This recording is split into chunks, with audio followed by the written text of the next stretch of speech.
London. Every corner, and a tourist photographing it. Pubs serving up a pint and a smile. All that music, theatre and art. And multiculturalism. And the world's oldest underground, the Tube. The class of cities, really. Top shelf stuff. Only took 12,000 years to build it up, and one night to tear it all down.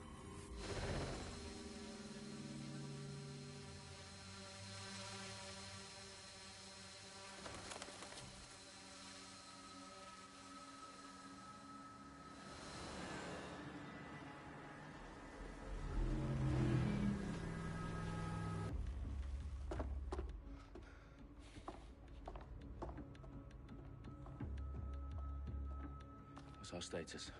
Perimeter security's down, but plenty of your flying friends about. Fucking hell.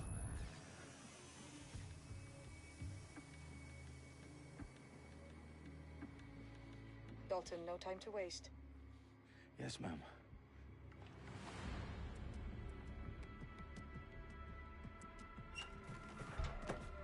I'm in.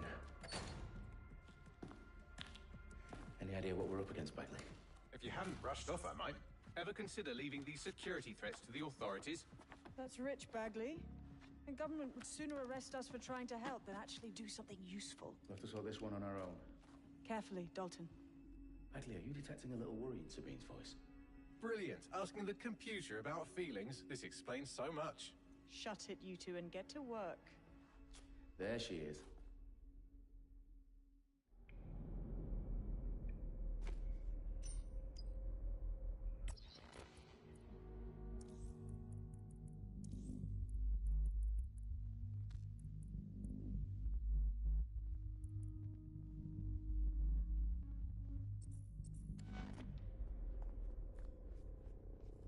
Perimeter security's back up. South entrance is secure.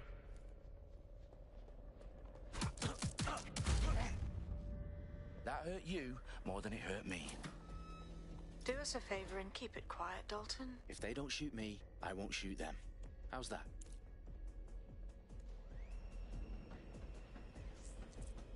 The eyes off the teams, lads. Copy that. Tip-top.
They've got loads of DedSec gear down here.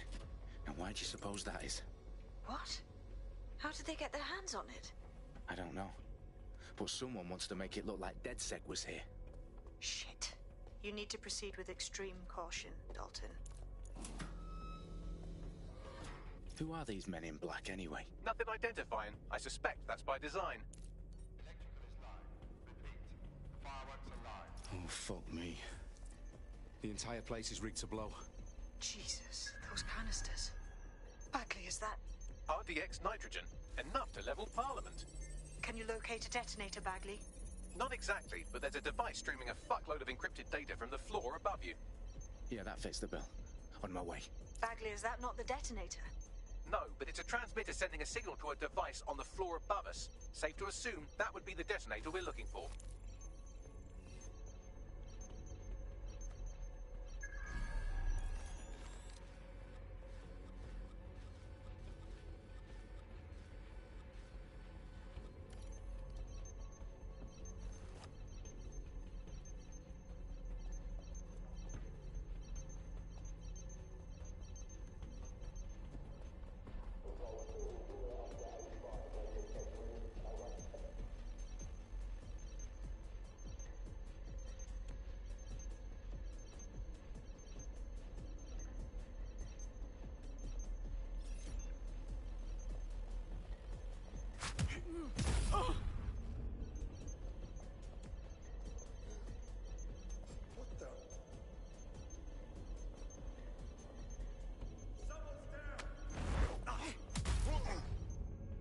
staged DedSec propaganda all around the bombs. These pricks are gonna blow up Parliament and hang it on us. Not if you get to that detonator first.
House of Commons.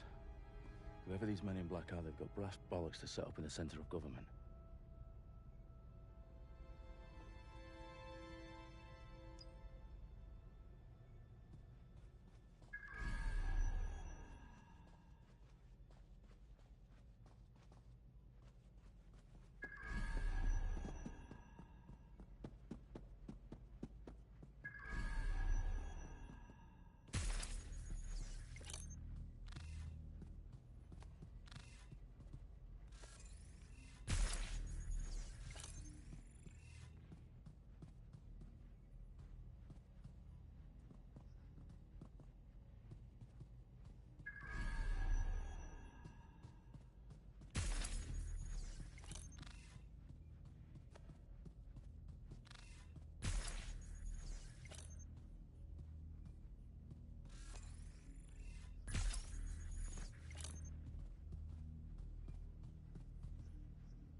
I found the detonator. And it's definitely live. Bagley, I'm gonna need some help with this. Yes, you are, but sadly I'm locked out. Fuck. Well, we don't have a chance without Bagley. Wait, I might know a workaround. We trained in manual overrides at MI5. You're full of surprises. Be quick about it.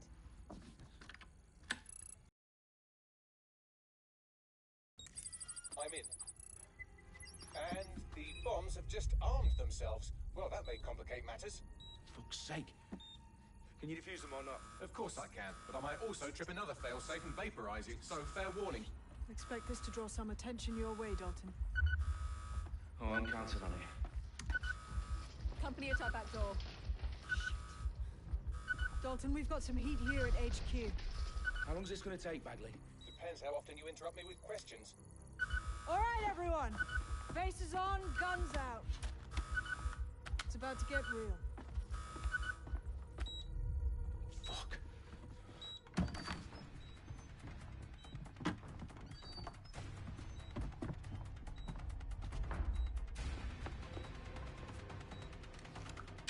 They're on me. I'll try and hold them off.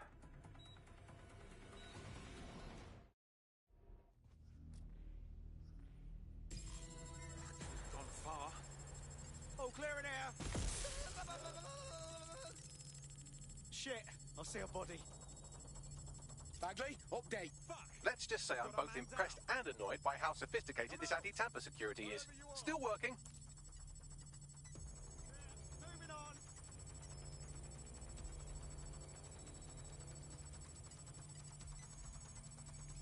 Let's have a look around.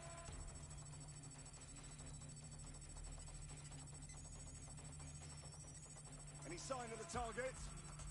All clear here. Moving on.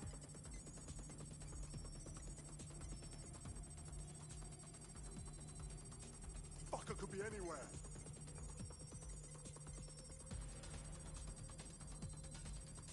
clear. Let's move on. I know you're here somewhere.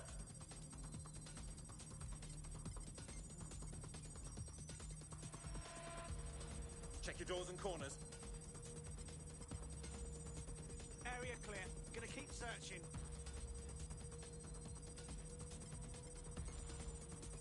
Stay sharp. Search the area.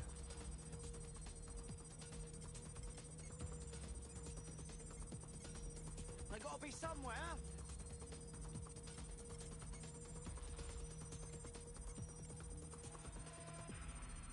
Eyes peeled.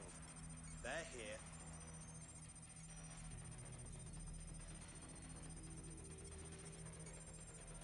Let's have a look around.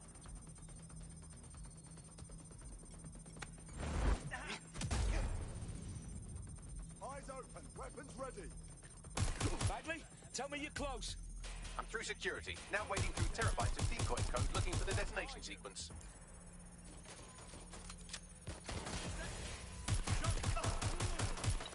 Oh fuck! Oh fuck!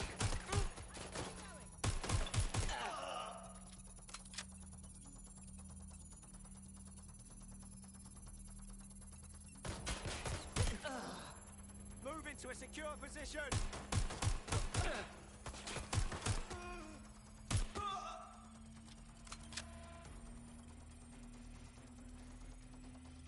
Problem, Dalton. I need your physical appendages now. What's wrong? There are 3 slots on the left. One of them is the receiver. You need to pull the controller wire. Are you fucking kidding me? No, I'm fucking not. Pull the wire. If this gets me blown up...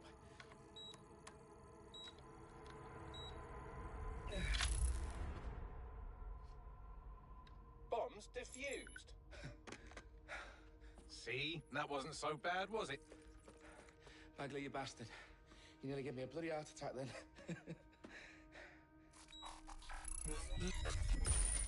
Whoa, what the fuck am I looking at? It appears Parliament is not the only target. More bombs are going live as we speak. On screen, Bagley. Now we need to get the word out. Those sites need to be evacuated. They're spread out all over London. There isn't any time. But my sister's at the town conference. We have to do something.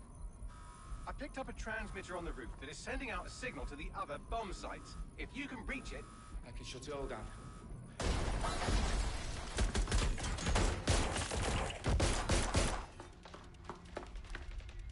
Sabine! Fuck! Dalton, we're breached! Go! The roof!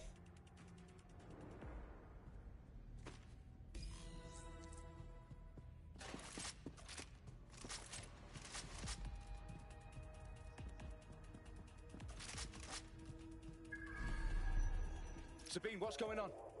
We're being raided. It's a bloodbath. Her protocol is to wipe everything, including Bagley. I need him for the transmitter.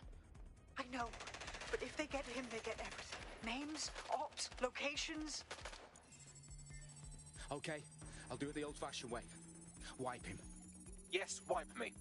Do it, Sabine, and get the hell out of there. Fuck. Okay, Bagley's down. You're on your own. Dalton, this goes. It won't. I'll see you at the rally point. I promise. Good luck.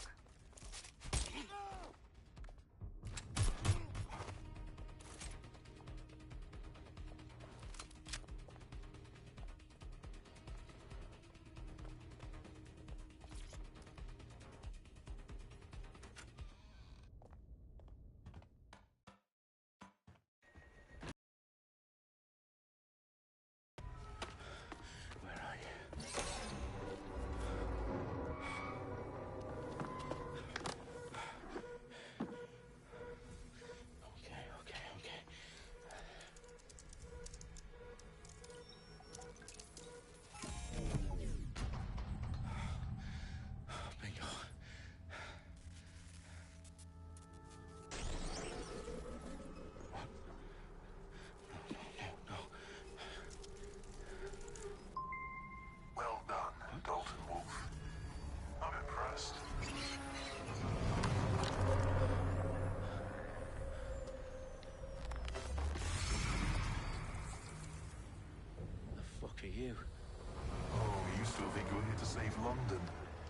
afraid that's not going to happen. You're here to help us with some important work. Important work? Killing thousands of... Exactly. To save the world. You do know Londoners have died before, hmm?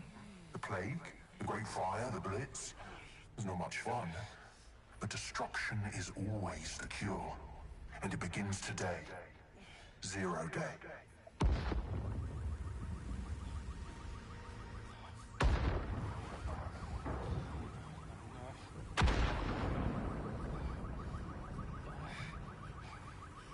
It's time for a hard reset. Oh my God.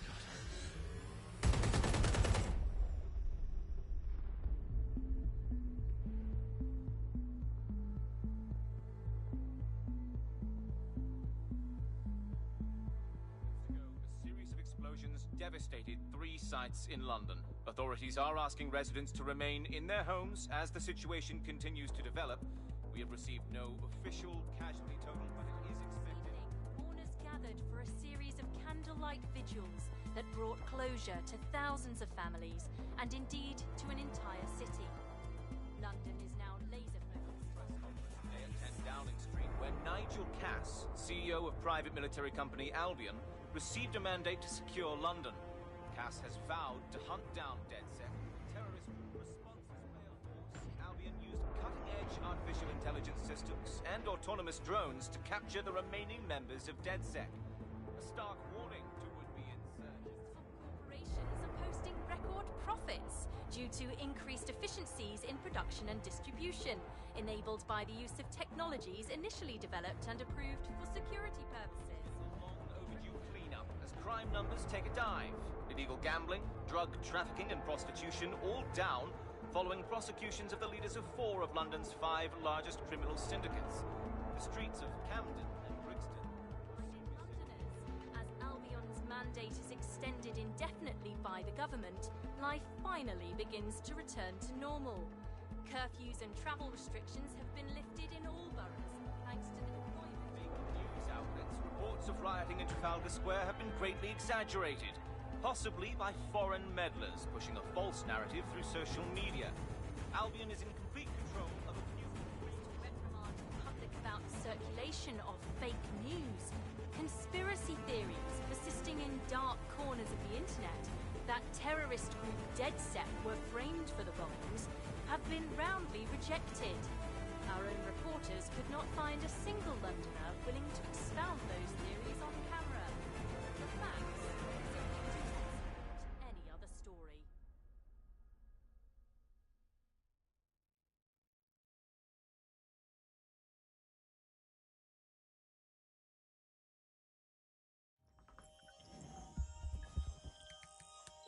I need to assemble a team, but I can't reboot DedSec alone. Let me break into London CTOS and see who's available.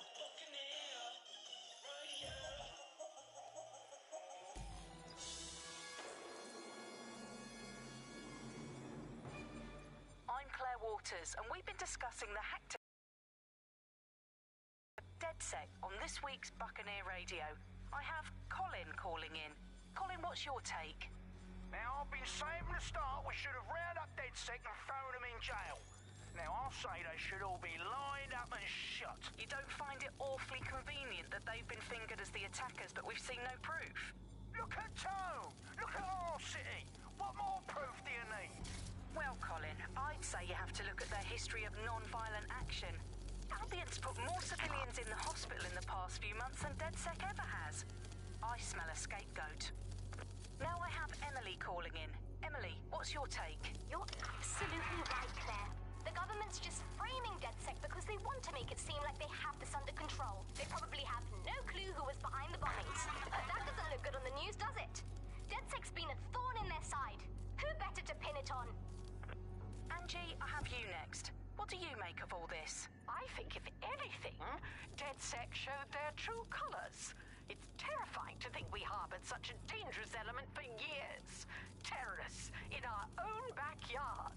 Do you find DedSec more frightening than the different gangs in London, like Clan Kelly? Clan Kelly might set your shop on fire and maybe they'd kill kill you, but even they wouldn't try to blow up all of Parliament.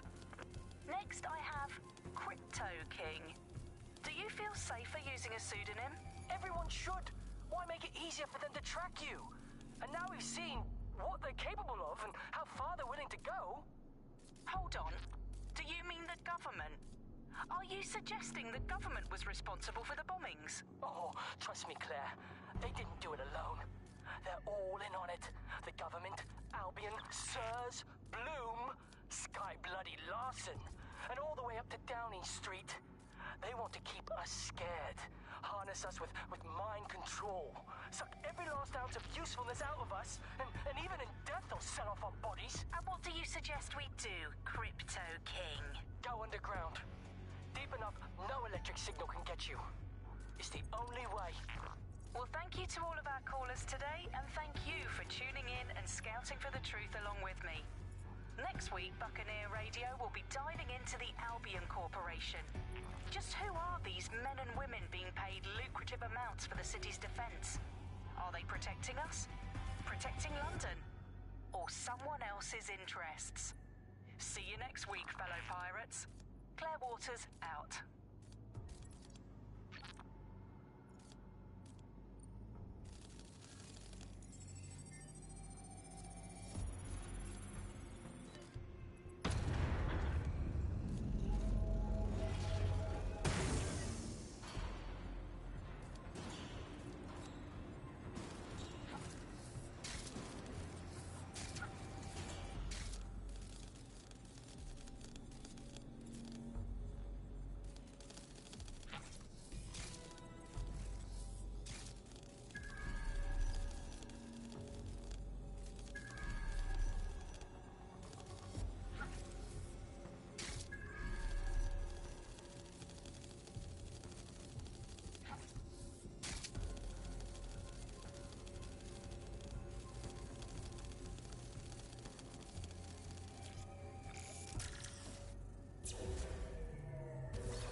Shit. Situation is worse than I thought. Brilliant. Let's get the people of London on board.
Glad to see you're alive.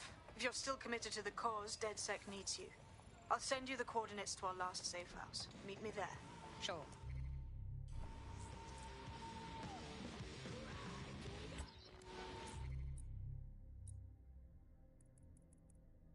I'm Claire Waters, and we've been discussing the hacktivist, now alleged terrorist group, DedSec, on this week's Buccaneer Radio.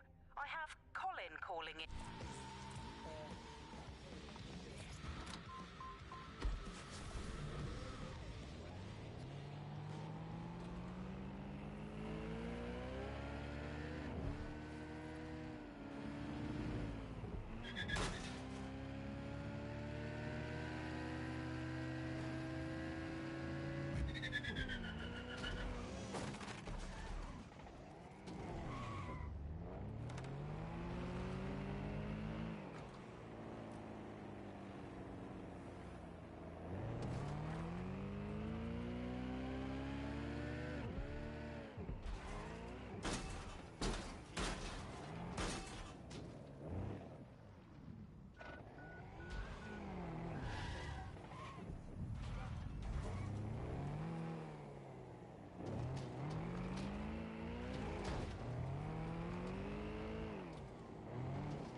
I've downloaded a patch to your optics so you can access our security system.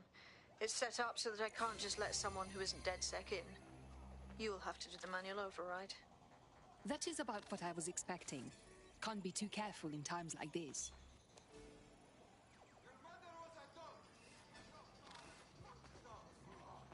Okay. Remember this. What happens next? Please don't try.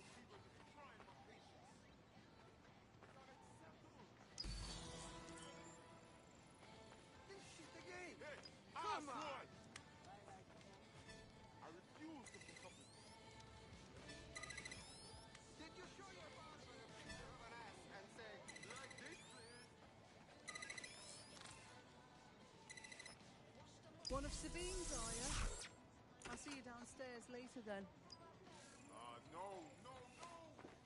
I refuse to put up with this. What's going on?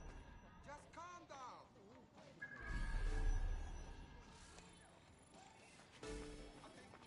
Good. Now let's see what we have.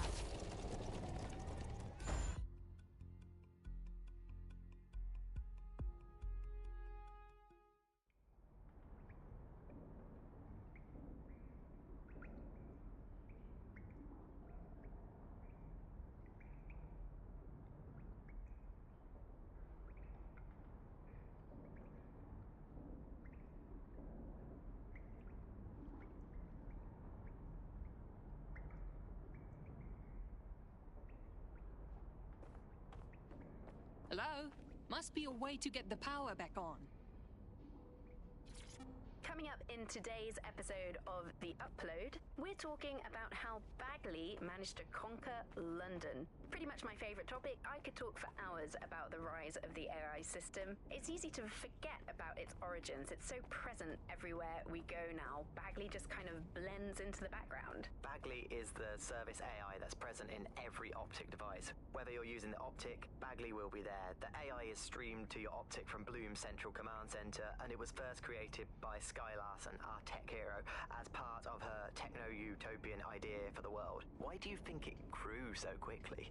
In my mind, it's no surprise that Bagley became so popular. It's funny, useful, fast. It's a great companion and really just makes life so much easier. I mean, when you look back at all the service AIs that used to exist, they just can't compete. When you ask Bagley anything, there's a quick answer and loads of information available to you.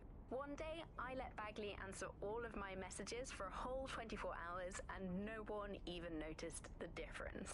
The other competitors really just couldn't compete with Bagley. Their answers were so much worse. They didn't understand anything, and Bagley pretty much gets everything right first time. Do you have any idea why Bagley really beat all the competition? Well, it's really the data, isn't it? Ever since Broker hooked up with Bloom, that's when things changed. And really, that's not actually that great. Bloom has data on everybody. They collect information about everything you're doing across the web through your optic headset. Isn't the AI only good because of Bloom's surveillance? Well, I suppose so, but I prefer not to talk about that side of things. Bagley is so special because it's been trained on this huge cache of information. That's how these AI systems work, or at least used to work. I mean, we don't really know that much about the latest version because there's so much secrecy around the tech. But they're given this huge amount of training data. It's basically a huge database that's used to teach the AI about patterns in behavior. You know, so if you always travel the same way to your house, it can predict when you're going to go and get a self-driving car ready for you before you even ask for it. That's pretty terrifying. In some ways, I don't want this data to drive my life. It understands too much at times. Have you heard some of the rumors around the hacked version of Bagley? I've heard mutterings, yes. I've heard it's been used by DedSec. I wouldn't put it past them. It's pretty well known that they're not fans of Bloom. But the idea of a souped-up version of Bagley, given it's already so intelligent, is a bit terrifying. I wonder what they could actually make it do.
This is the bug. Hello, resistors, it's bug time. Are you all sitting comfortably? No? Good. That's as it should be. This is the bug. I'm Andy, and joining me to analyse the latest blowflies to emerge from the corpse of a once-free Britain, it's Alice. Hello, Andy. And today, we're going to talk to you about Albion, your friends and mine. Alice, the government has extended Albion's contract and have also boasted that violent crime has plummeted to a record low.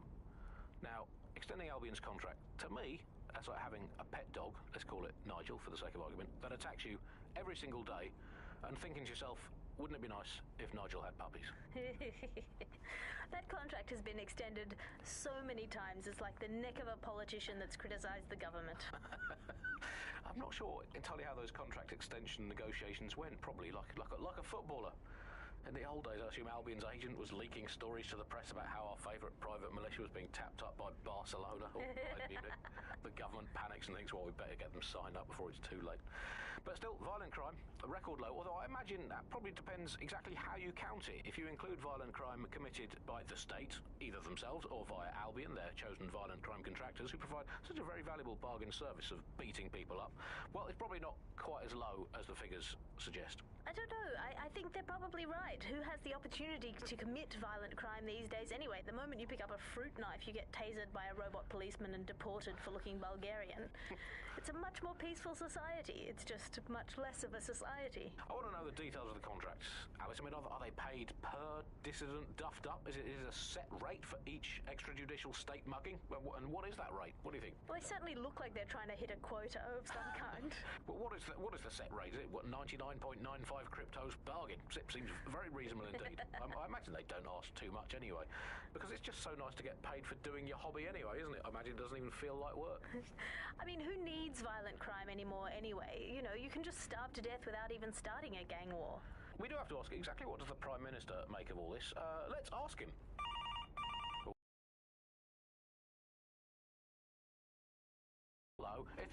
Officer there, please. Let me just check. Sorry, you've missed him. I'm afraid he's popped out for the decade. Oh, never mind. Is there anyone else I can talk to? Yes, of course. There's a shady cabal of vested interests who control him and prop him up in power. Great, I'll have a chat with them then. Oh, Andy, remember when you could get away with prank calls without people coming round to your house to beat the shit out of you? Oh, happy times. You're listening to The Bug. Did you think the Prime Minister will ever come back? I don't think we've ever had a Prime Minister. Well, that's a much more reassuring way of looking at things. What have we become? Alice, when you look at the state of our politics, we're supposed to have the mother of parliaments. Well, this is one mother that has emphatically abandoned her kids in the woods to be brought up by wolves. And let me tell you, that never works out like it does in the stories. Wolves are bad parents, unless you're a wolf, in which case they can do a job bringing you up as a wolf. Do not give your children to wolves. And do we actually own anything as a country now? Is there anything we haven't flogged off for profit? Oh, I think we've basically just become a homeopathic Britain. Diluted and diluted until there's barely a trace of the original Britain left. But some quackish lunatics insist it actually works better that way. It's total bullshit. Is there anything left? New on The Bug this week, a new feature, the Bug Off feature. The person who has most irritated us in Britain this week, we're going to tell to bug off. And to get things going, I'm going to nominate Big Nigel. Nigel Cass. Look, this is Britain. History tells us this place is a bastion of freedom. I'm just not sure that that kind of freedom should involve Big Nigel expressing his freedom to run a private army. I guess historically there is a precedent, the East India Company. That was a trading house with an army of 250,000 soldiers, which is a lot for a company. The Bug PLC has Alice with a water pistol, but crucially, compared with Albion, the East India Company didn't operate its 250,000 strong army in London. It did it a long way away, out of sight, out of mind. Anyone to nominate for the Bug Off, Alex? I think today's Bug Off for me goes to my streaming service. I'm sick of being recommended things based on things I already like. The other day it recommended me to watch a reality TV competitive dating show set in a nude commune. Andy, I watched it and I liked it, and I do not want to be the kind of person who enjoys nude competitive reality television dating shows. I did not want to know that about myself. I have to go sit in the corner and cry. That's it from The Bug. Don't forget the live show that is so secret it is definitely not happening at the usual time and place this month. Definitely not. And definitely do not tell anyone not to come to it. It's definitely not happening. Usual time and place. Bye-bye.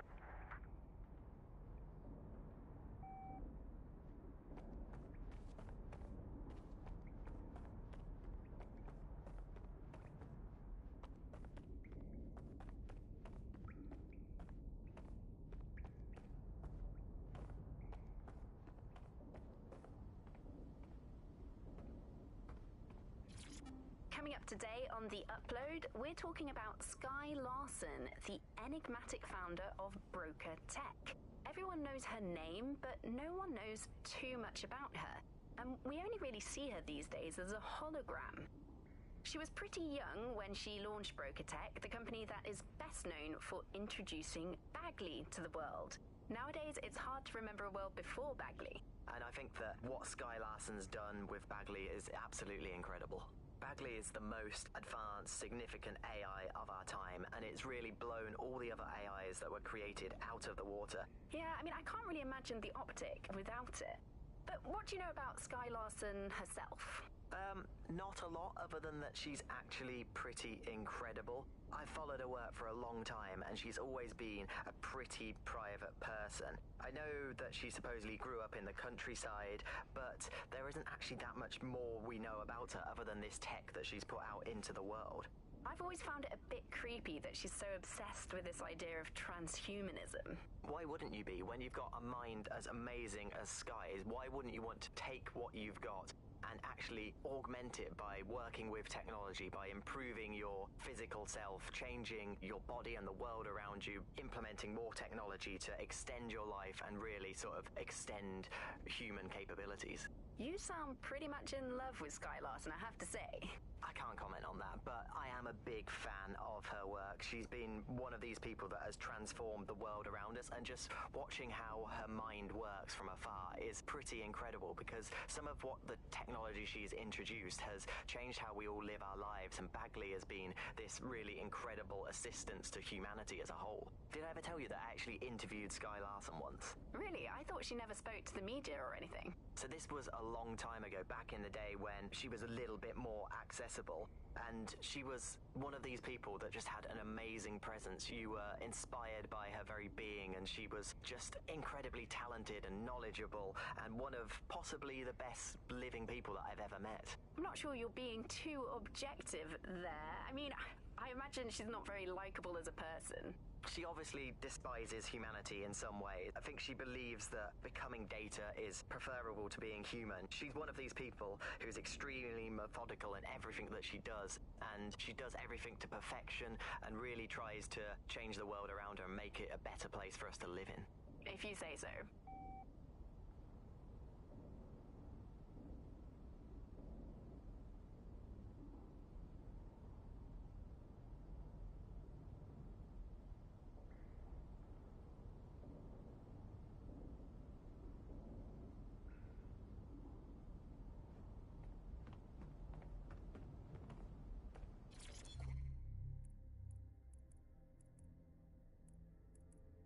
Quite a find.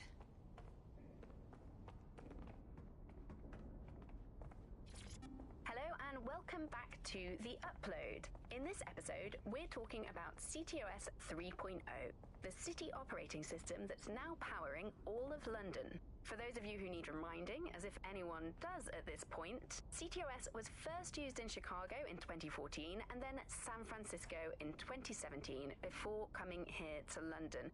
And every time it's been rolled out, it's been pretty much an unmitigated disaster.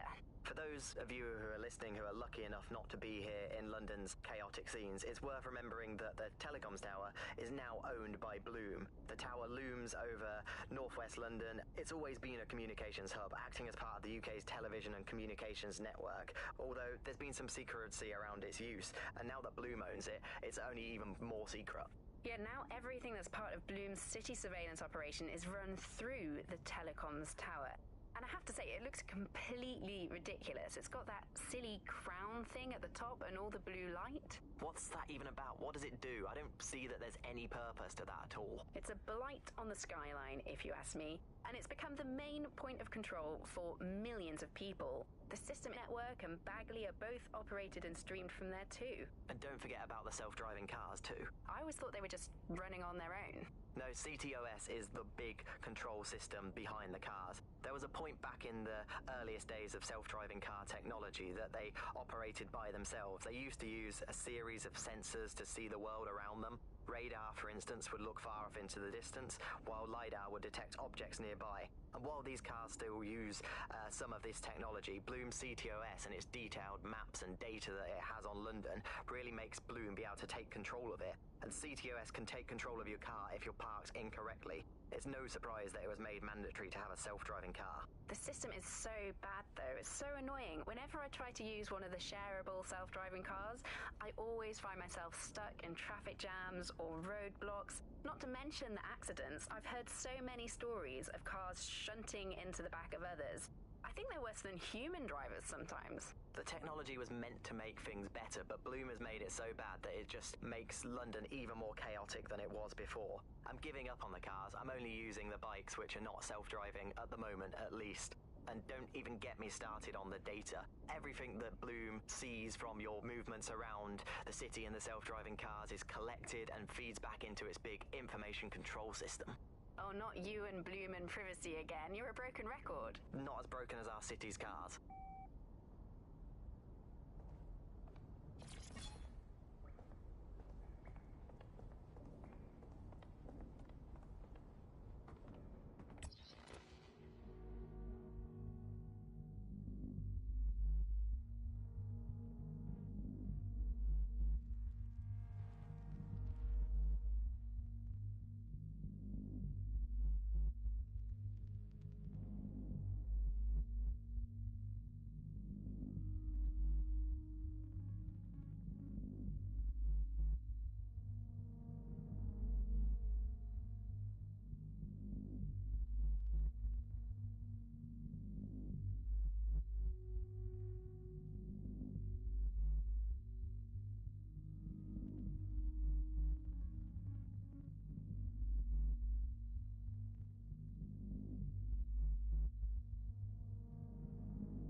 is London Calling.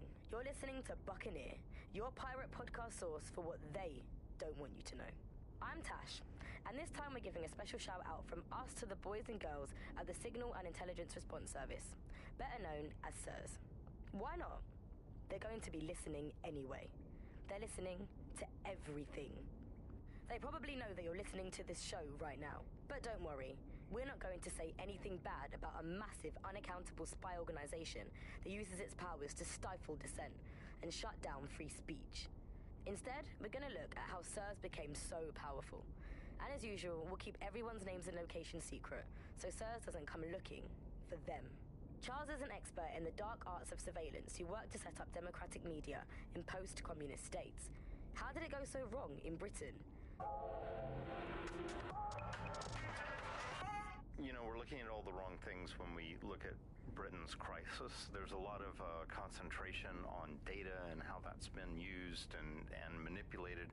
And what we haven't looked at is the power structures and the profit that lies behind this.